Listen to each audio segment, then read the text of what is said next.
What's good, guys? On Twitter yesterday, I made a poll asking what kind of videos you guys wanted to see, or like what kind of videos you'd be interested in me making, and a lot of you guys said that you wanted to see more editing tutorials, so I'm gonna try to be doing some more editing tutorials now. So today I got Premiere open next to me, and I want to show you guys 5 tools that make using Premiere a lot easier, and basically your standard set of tools for a beginner or somebody coming from another editing software like Final Cut or even Vegas. Just like the base tool set that you'll use on almost every single video. Pretty much, yeah, every single video. So the first tool I want to talk to you guys about is the razor tool, or sometimes it's called the blade tool. So in Premiere and pretty much any software, the blade tool is used to basically cut a chunk out of footage like this. So if you see, I'm zoomed in on my timeline here. When I go and select over here, this blade tool over here, or you can also use the C key, it stands for cut, I guess. So let's say I got a piece of footage, right, and I want to cut it right here. So we can just cut there, and then, you know, find another spot where we're done and we can cut there. Really simple tool to use, really easy tool, but very powerful. You'll use it on pretty much every single edit. So the next tool that I want to show you guys is called the Track Select Forward tool. Now this is a really powerful tool for when you're dealing with large timelines with lots of layers, lots of video layers, lots of audio layers, and you want to take everything from the right of a certain point and move it down the timeline all at once. Basically almost a select all for anything past the right of your cursor. So let's just use our cut tool and we'll take a little piece from over here, right? And then what we're going to do is we're going to select our Track Select Forward tool, or we can press A on our keyboard. And then we're just going to move everything down from this point. See how it does that? It moves everything down. And we just bring this in there, our little splice. And then really easy tool to use, a very powerful tool. And it's really helpful, and it's going to speed your editing up a lot. So the next tool I want to show you guys is the type tool. It's basically how you add titles in Premiere, how you add text on the screen. And so we click over here on this little type tool button, right? T, or you can press T on the keyboard. And we just click anywhere on the screen. And then we're just going to type what we want. So let's just type test for now. And then if you look on our left side over here in our effects controls, you have your source text. You can change your fonts. Look, we can go pick any font we want. Let's go with Geometos Rounded. That's the font I use for my channel. If you look in here, this little slider, you can adjust sizes, centering, you know, kerning, different things like that, tracking, leading. Basically just anything on how you want your text to look and feel. You can adjust it here, change rotation in here. And the cool thing about this is that it adds it as a separate layer. So what you can do is, say you have some cool like effects and transitions in here, like I have, say you want to throw like a glitch on there or something. You can just take this little glitch effect and throw it on that text, and it treats it as a separate layer with separate effects. See, when we play it through, it's got that cool little glitchy vibe to it.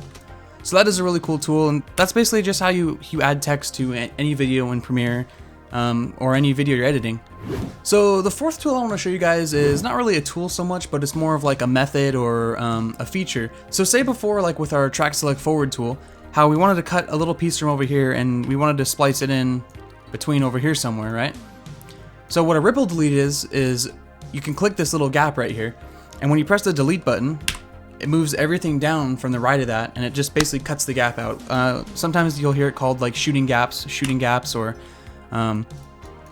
basically ripple editing is really powerful because when you're working with like lots of audio tracks and video tracks that are synced up, or, you know, titling and stuff, that you can't exactly move without messing up your work. It's a really nice feature just to be able to cut the spaces out in between things like this. Just everything moves down uniform and it doesn't mess your edit up.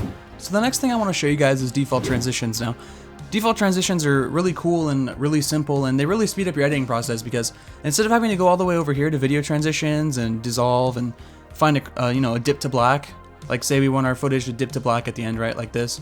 Watch, see, that's a transition. Now instead of having to go all the way over here, what we can do is we can set a default transition. So let's set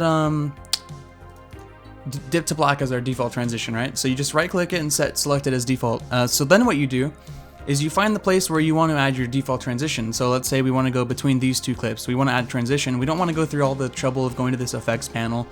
What we can do is we can just right click the middle of these clips and then apply default transition. There you go. Now we got our transition between the two really easily, and that saves you a couple steps. Really good for workflow, and it's cool because say you're done with your project, right? And you're like, oh, I need to fade this out at the end so it doesn't end so abruptly. Then all you have to do is right click and apply that transition. Super easy, and it also works for audio. If you have 2 audio tracks, it'll do a fade between the two. Really cool feature. So another bonus one I want to show you guys is volume or gain, the shortcut for it. And so in Premiere, the way you adjust audio for separate audio tracks is you can zoom in and you can use this little line here and drag it down. Or what you can do is you can right click and then go to audio gain, and then you can adjust it from here. You can set the gain to something, or you can adjust it by, say, 3. And then every time you add 3, that would make it 6, right? So the quick way to do that is just press G on your keyboard. And then you can just set your gain in here 4. So that way your levels are at a decent volume.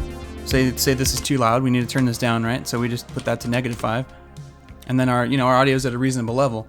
And we did that fairly fast too. It was one button press and then a type. And instead of 2 or 3 clicks, that'll save you a click or 2. And in the long run, that's going to save you a lot of time on your edits. So that's pretty much it, guys. I hope you liked the little tips and tools I showed you guys.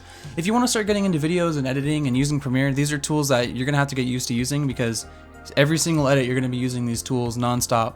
So yeah, that's it. If you guys aren't following me on social media already, I recommend you do. Follow me at Brennan M Visuals. I post little updates and small things like that. I'll do polls, surveys.